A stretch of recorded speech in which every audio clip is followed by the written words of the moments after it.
हे बाबू हाँ?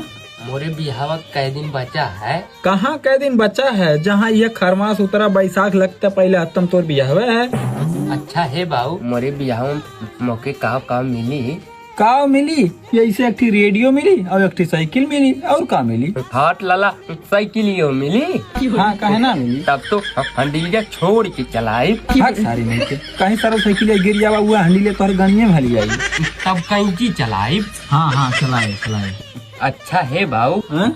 जैसे हम तोहार गोड़ दबावत हई वैसे अपने मेहरारू गोड़ दबाई। सारी नहीं थे तै ना उ तोर गोड़ दबाई। हाँ उहन दबाई। हाँ हम तो ओकर मन से अधूर रहब। हाँ हे बाबू मोरे बियाह पलंगियो मिली। हाँ काहे ना मिली?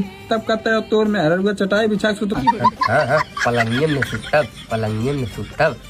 हे बाबू लेकिन हमारे भूत डर लागला हम तो हरे लगे सुतब। बियाह भे बाद आदमी अपने मेहरारू लगे सुतता हम तो हरे लगे सुतब। नहीं तू वहीं चल के सुत। सारी हरदम गंदी बात करे ले। अच्छा है बाबू जैसे तू रतिया मोके पुल्ला करावे लिया जाला वैसे मोर मेहरारू मोके रतिया पुल्ला करावे लिया जाई।